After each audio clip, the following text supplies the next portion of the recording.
اگر کوئی چیز کسی کی موجود ہے، کسی جگہ پڑی ہوئی ہے، کسی نے رکھی ہوئی ہے، تو وہ اٹھانے کی بھی ہمیں اجازت ہے۔ اینٹیں مہنگی ہو گئی ہیں، کافی مہنگی ہے نا جی ماشاءاللہ، اس لیے ہم لوگ گلیوں میں نہیں رکھتے۔ کیوں جی؟ ہمارے زمانے میں پاگل بھی وہ ہے جو روڑے اپنے گھر میں پھینکتا ہے۔ اب جو درویش ہے نا پاگل، وہ بھی روڑے اپنے گھر پھینکتا ہے، کسی کے گھر پھینکتا، چونکہ پاگل جو ہوا، عقل مند نہیں ہے نا، اس لیے کوئی چیز اٹھاتا ہے تو لے کے۔ اب گلی میں لوگ، یار عجیب بات ہے نا، یہ تکلیف والی بات ہے نا کہ اینٹ ایک 10-12 روپے کی ہوگی، کیا ہے وہ بھی اب لوگ گلی میں رکھنے کو تیار نہیں ہوتے۔ باقاعدہ ایک صاحب نے مجھ سے کہا کہ اگر ادارے میں ہمیں آپ اجازت دے دیں تو چلو گیٹ شیٹ بند ہوتا ہے۔ یار اینٹوں کے لیے، اینٹوں کے لیے میرے رسول کریم علیہ السلام نے فرمایا تیرے لیے جائز نہیں اپنے مسلمان بھائی کی چیز استعمال کرنا جب تک کہ وہ اس بات پہ راضی نہ ہو۔ اگر وہ راضی ہے پھر تیرے لیے جائز ہے۔ اور ہم راضی بھی بڑے مشکل طریقے سے کرتے ہیں، ہمارا سٹائل بڑا اور ہے۔ جب کسی نے اینٹیں پھنکوا لی تو آپ آ گئے کہ 15 اینٹیں چاہیے، کیا کرے گا وہ؟ ہاں کہ نہ؟ نہیں صحیح دسیا جی، کیا کرے گا؟ انہیں آکھنا ہے پھر ان دیڑی ہی پیڑیاں نے۔ تو اب آپ کا کیا خیال ہے؟ بڑی خوشی سے دے رہا ہے، ہنس کے مسکرا کے دے رہا ہے، تو بھائی اتنی ضرورت تھی تو آپ موٹر سائیکل پہ جاتے کہ توڑا اینٹوں کا رکھ لاتے، وہ ملتی۔ یہ کیا ہے کہ شارٹ ہے دنیا میں؟ ہم تکلیف دیتے ہیں۔ حضرت وہب ابن منبہ تابعی بزرگ ہیں، وہ کہتے ہیں میرا ایک دوست تھا تو 70 سال زندگی اس نے گناہوں میں گزاری، پھر اللہ نے اسے توفیق دی تو وہ نیک ہو گیا۔ اور آپ فرماتے ہیں پھر اگلے 70 سال میں نے اسے واقعی نیک ہی دیکھا۔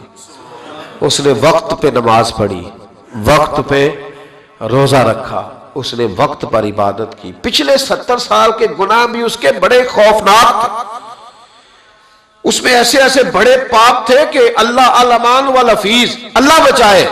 لیکن پھر جو اگلے 70 سال تھے وہ سونے بھی بڑے تھے، صاحب بھی بڑے تھے۔ پھر میں نے اسے فجر کی اذانیں دیتے بھی دیکھا۔ فرماتے 70 سال اس کے وہ، 70 سال اس کے یہ، اتنی لمبی اللہ نے اس کو عمر دی۔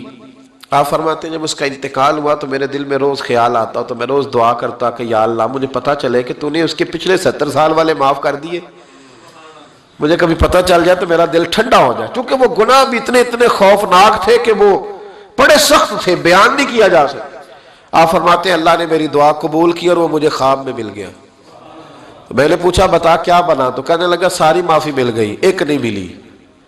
وہ کیا؟ کہنے لگے میرے پڑوسی کی چھڑی اس کے دروازے کے آگے پڑی تھی، تو میں ایک رات نکل رہا تھا اپنے گھر سے تو وہ چھڑی میں نے اٹھا لی کہ رستے میں کوئی جانور ستائے نہ۔ فرماتے ہیں بغیر اس کی اجازت کے اس کے دروازے پہ پڑی ہوئی چھڑی میں نے اٹھائی تھی۔ سارا رب کریم نے 70 سال کے گناہ معاف کر دیے، لیکن فرمایا یہ حقوق العباد کا معاملہ ہے۔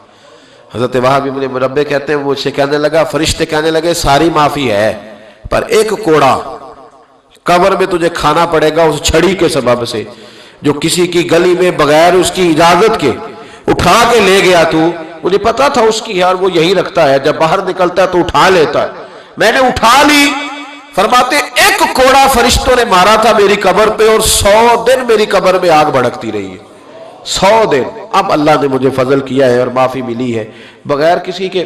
یعنی سودا خریدنے جاتے ہیں نا، ریڑھی والا بیچارہ کیا کہے گا؟ کم از کم غریب آدمی کا نا 1.5-2 کلو پھل سارا دن چکھنے والے لے جاتے ہیں۔ یہ کس بھاؤ ہے؟ اٹھا لیا۔ وہ کس بھاؤ ہے؟ اٹھا لیا۔ کیا تماشا ہے، کیا طریقہ ہے۔ اور پھر طرز کر رہے ہوتے ہیں وہاں کھڑے ہو کے، کہتے ہیں او ہو کل دے رکھے نہیں، آج تازہ نہیں گیا۔ کیا یار آپ چھوڑ دیں، وہ غریب آدمی ہے، اس کی بچت کیا ہے؟ 200-400 500 1000، تو جو آپ کھا گئے یہ کاہے کا وتیرہ ہے؟ کس طرح کا یہ رویہ ہے؟